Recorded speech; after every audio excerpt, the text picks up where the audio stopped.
Why Media Group? The fastest growing media group in North America.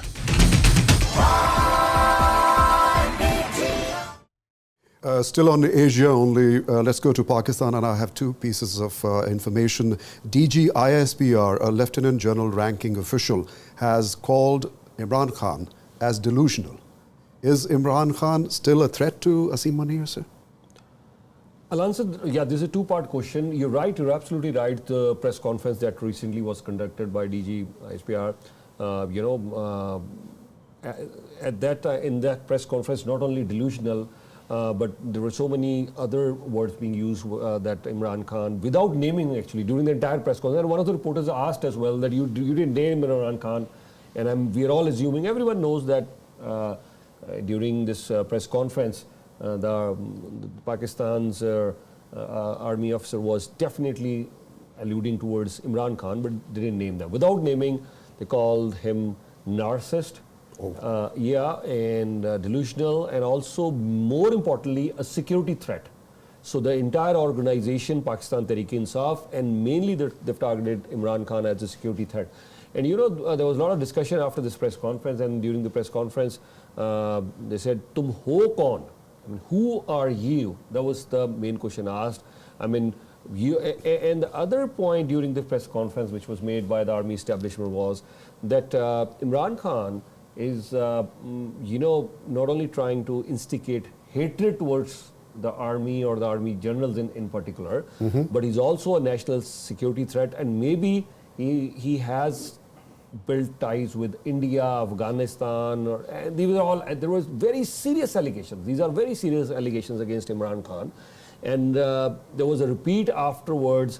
Okay, let me say this as well. And then what happened, that Imran Khan supporters across the globe, in Pakistan, abroad as well, whether it's US, Canada, or England, they all, they've always supported Imran Khan. They always see him as their hero. So they all said this very clearly, that these are all false claims by the military establishment.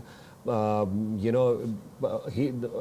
them, he's a hero. He's nothing close to being called as a traitor or mentally unstable or a narcissist or whatever they were calling him.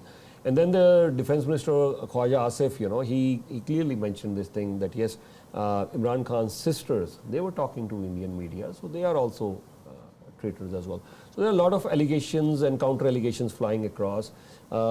Just for our viewers' benefit who do not know or may not be following the story, I'll just in a few minutes, if I could brief the backgrounder. Imran Khan, he won the World Cup for Pakistan in 1992, became a national hero. He was already a global icon. Why? Because he was in England, and whether it was the royal family members, or then he got married to another influential family, and then he came to India. So whether he would travel anywhere, US, England, or Australia, anywhere, he was a star everywhere. A larger than life image, not just a cricket star, not just a cricket star. Absolutely. He's always lived, a life of a larger than, hero. So what happened was that he wanted to join politics. So 1996, he had a political ambition of becoming the Prime Minister of that country one day, and he started that in 1996, launching. But things didn't go well initially for him during late 90s or 2001, 10.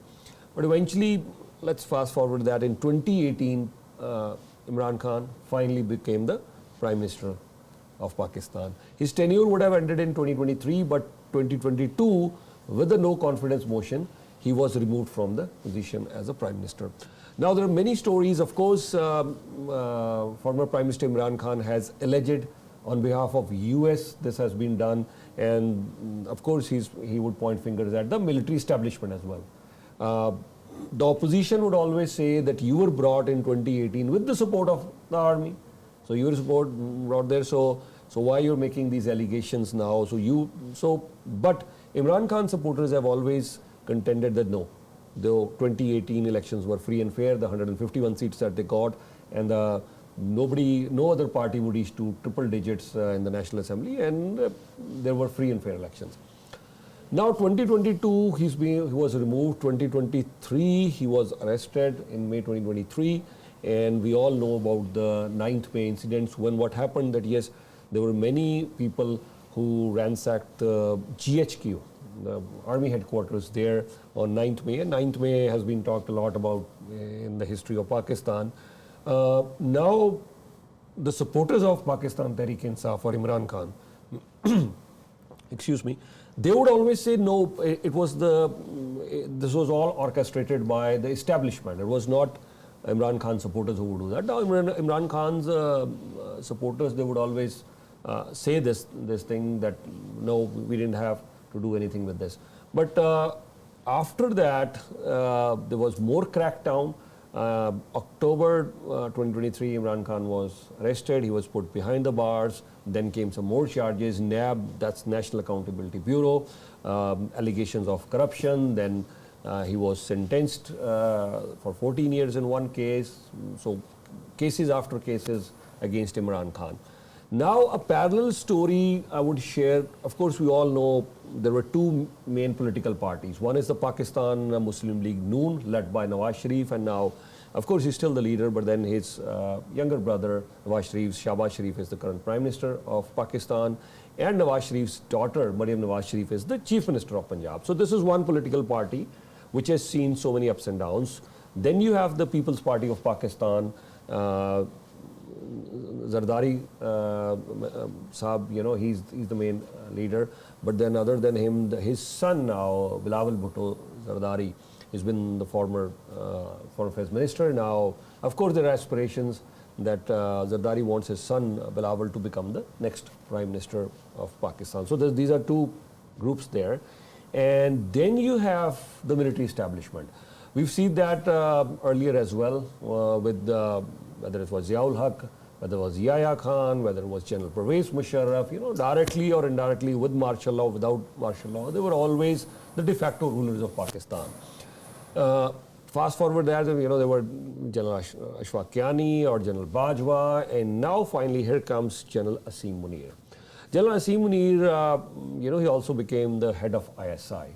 So after a few months, I mean, his tenure was cut short. Now there are two different theories floating around. One is that General Asim Munir, he came to meet then Prime Minister Imran Khan, and he said that yes, there are allegations of corruption against your wife Bushra Bibi, and at that time the Chief Minister of Punjab. But Imran Khan has always denied that. There is no such thing. Now there are allegations that that's why he was moved out after a few months as the head of ISI. So that's where the trouble started between both of them. Now the trouble between Bajwa, General Bajwa or Imran Khan, where did it all begin? Earlier they would say we're on the same page. There are allegations again. I'll continuously be using the word allegations here. So there were allegations that yes, maybe, you know, when General Bajwa or the establishment, when they were proposing the name of the ISI, of course it's the prerogative of the Prime Minister to appoint the ISI head, but it has merely remained a formality that the establishment will propose 1 or 2, 3 names, and they would actually handpick who would head the ISI. But when Imran Khan, you know, he said, okay, this is my prerogative, suggest me some other names, and that list was sent back and forth. So that's the time, you know, the cracks were quite visible between Mr. Bajwa and the then establishment and Imran Khan. So that's why they're saying this no confidence motion. There are so many other theories floating around. But coming on to the current situation, then General Asim Munir, he takes charge. 2022 November, he becomes the Chief of Army Staff. So his tenure was about to finish on 28th November 2025 from 2022. After 3 years, the tenure was finished. So not only he was looking for extension, which almost every single general, from General Yahya Khan to Ayub Khan to Pervez Musharraf, General Ashfaq Kiani, they all look for extensions. General Bajwa. So now here is, he's not looking merely for an extension. He's in complete command, complete control. General Asim Munir, he's put Imran Khan behind the bars. Both the political parties, you know, they're almost, their hands are tied. Nawaz Sharif, who was aiming to become the Prime Minister once again in 2024. By the way, PTI was not allowed to contest on the ballot paper, but eventually with the proper symbol or the name. Eventually they did contest, but they say the elections were rigged in 24. Anyways, at that time also, Nawaz Sharif wanted to become the prime minister. There were already, advertisements bought in the national dailies there in Pakistan, and it was almost certain. But here comes the twist, Nawaz Sharif is not the prime minister. You have Shahbaz Sharif, installed as the prime minister, and then obviously Nawaz Sharif won't forget that. At this very moment, on 28th of November, when Asim Munir was all set to become, a new position was created for him. He was not merely seeking, extension. Asim Munir was all set to become a newly minted position, CDF, Chief of Defence Forces. Yeah, I do have a bit of what you call news on that part, sir. I'll finish it later. Yeah. So the CDF, now it was, okay, it's a mere formality. The notification would be issued by the Prime Minister Shahbaz Sharif. So Shahbaz Sharif, at that time, before issuing that notification, he flies to Bahrain. Then a health checkup in England, London, England. Okay, and then he comes back. Instead of landing in Islamabad, he's going to Lahore. And then from 28th November, there were so many theories floating around, 28, 29, 30th November, 1st, 2nd, 3rd December. No notification is issued, and suddenly they all say it's the rise of Nawaz Sharif. Or maybe, he's just giving it back. That's his revenge for General Asim Munir, that just as he was all set to become the Prime Minister, at that time, the rug was pulled from his feet, under his feet, and this time it was just giving it back from Nawaz Sharif, this time to General Asim Munir. So now what happens is that, and of course there were allegations, nobody knows because I'm not privy to any meetings. I'm just reading the newspapers or listening to other news, So whatever news I've been gathering, of course they could be making some backroom deals. Nawaz Sharif would always want to be more powerful, and maybe there were also discussions that he would want him to be installed back as a prime minister. There's so many things. These are all mere theories, which I'm reading or listening. So I don't want to really say this, that yes, this is exactly what happened. But one thing is definite, they were not discussing anything for the common person in Pakistan. No, absolutely not. They were all discussing, these are all deals, that are made between all these leaders, including General Asim Munir. If he goes to, White House, he's not asking. The generals have never asked. General Ziaul Haq, they got millions and millions. They did deals. General Ziaul Haq, they got millions and millions and actually billions of dollars from the West, especially from US, to fight war against terror or the Afghan war, and from whether it was General Yahya Khan or whether General Ziaul Haq, he got a massive package. He negotiated. Okay, we offer you 400 million. He said 400 million US dollars at that time. It's peanuts. So fast forward that to now, they've all got money. They're all doing deals. So now that the notification has been now issued, but now is Imran Khan, is he still a threat? I would say yes. Despite being in jail, he is a big threat.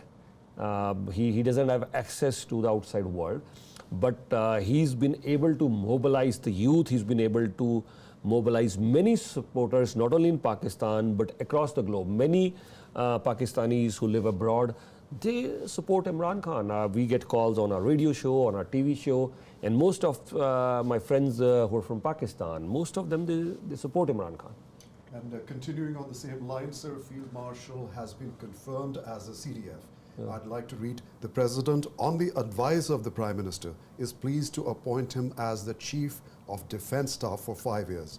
Big development to Yudhviji. Zardari, Sharifs, they have finally conceded, right? Not that they have conceded, and actually they never will.